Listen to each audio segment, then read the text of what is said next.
ជំរាបសួរបងឥឡូវយើងកំពុងតែនៅណាដែរឥឡូវយើងមកដល់ស្រុកត្រាំកក់ខេត្តតាកែវ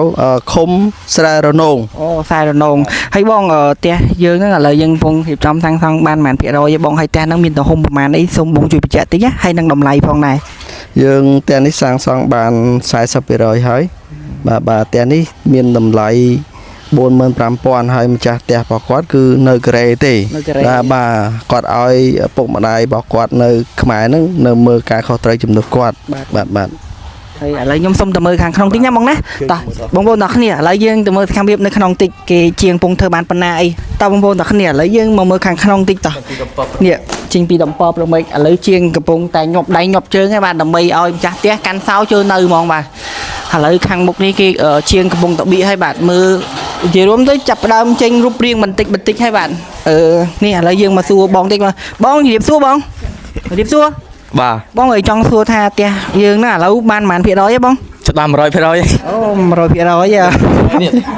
បងប្អូនទាំងគ្នាតោះឥឡូវនេះជាងកំពុងដាក់ថ្មដៃទុកចាក់សាបហ្នឹងណាហើយឥឡូវខាងក្នុងនេះបន្ទប់ធំមែនតើ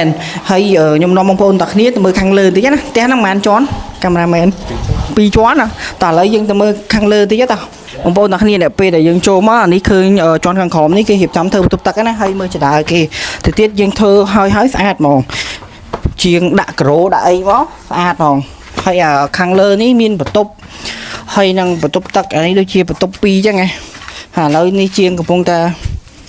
ដាក់ឈើពាត់ឯបាទគេធ្វើលបងឈើ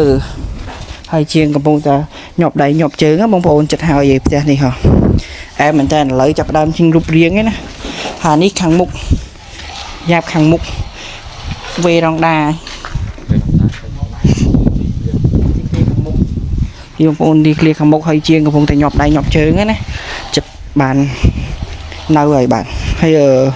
នេះបន្ទប់មួយទៀតបាទយើងមកមើលបន្ទប់មួយទៀតនេះក៏ធំដែរស្អាតដែរបងប្អូននេះជាងកំពុងតែរៀបចំរៀបអិតរៀបអីណាបងប្អូន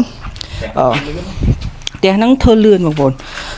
ចាំមើលពេលដែលហើយ100%ខ្ញុំនឹងថតឲ្យបងប្អូនទាំងគ្នាមើលទៀតហើយបើសិនជាបងប្អូនទាំងគ្នាចង់ម៉ៅការសាងសង់ផ្ទះអីអាចតាក់ទងទៅលោកពូឈុនហេងបានเพจរបស់គាត់មានឈ្មោះថាឈុនហេងម៉ៅការផ្ទះគាត់មានទទួលម៉ៅការ25ក្រេតខុងអញ្ចឹងណាបើសិនជាបងប្អូនទាំងគ្នាចង់ធ្វើផ្ទះអីអាចតាក់ទងទៅលោកពូបានបាទអរគុណច្រើនបងប្អូនទាំងគ្នាសម្រាប់ការគាំទ្រវីដេអូមួយនេះ